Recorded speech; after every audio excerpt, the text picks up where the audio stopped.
finger prick করলে তার হয়তো blood sugarটা 75 আসবে। Okay, so when blood sugar levels are dropping, the sensor glucose drops quicker than the blood sugar. So in normal condition, when the glucose levels are steady or changing slowly, the results are mostly similar, with the blood sugar levels a little ahead. But there is something called a lag time. When the glucose readings are changing rapidly, যখন খুব fast up and down glucose reading হয়, the numbers can be quite different because lag times can be longer. And as a result, sometimes the sensor glucose will show more low rather than the blood glucose. Okay, so there may be a bigger lag time that may happen. তো সেটাও আমাকে কিন্তু এই অ্যাপটা আমার সুবিধা করে দিচ্ছে। এটা কিন্তু ভীষণ ইম্পর্টেন্ট। আর যারা টাইপ 1 নিয়ে তাদের পক্ষে বারবার পিক করা, এসএনবিজি মানে কি আমাকে তো বারবার পিক করতে হচ্ছে, তাদের জন্য কাছে পেইনফুল, সত্যি এটা পেইনফুল।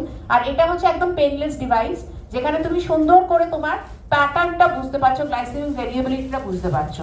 তোমার নিজের জন্য ভালো, তোমার ডোজ কিভাবে টাইট্রেট করবে ডক্টরসরাও বুঝতে পারছেন, ডক্টররা কিভাবে তাদের মেডিকেশন টাইপ ডিজাইন করবেন সেটাও বুঝতে পারেন, আমরাও বুঝতে পারি ডায়েটটাকে কিভাবে ডিজাইন করবো। সেমিস্টারে আমাদের বলতে হয়, ওর যখন সুগারটা আস্তে আস্তে বাড়তে থাকে ওদের টেনশনও বাড়তে থাকে যে দিন যাচ্ছে আমার কিন্তু সুগার ম্যাডাম বাড়ছে, থার্ড ট্রাইমেস্টার আরো বেড়ে যাচ্ছে। এটাই নিয়ম, থার্ড ট্রাইমেস্টারে বাড়বে কারণ ইনসুলিন ঠিক, নাহলে বাচ্চা খাবার পাবে না, সেটাও বোঝাতে হবে। এইগুলো বোঝালে না মারা অনেক শান্ত হয়, কাম হয়, কোয়াইট হয়, যেটা এই সময় দরকার। কারণ এই সময় একটা বাচ্চার জেনেটিক্যাল মেকআপ চিন্তা করার কিছু নেই। ডায়াবেটিস ম্যানেজ থাকলে, কন্ট্রোল থাকলে বাচ্চার কোনো ক্ষতি হওয়ার জায়গা নেই।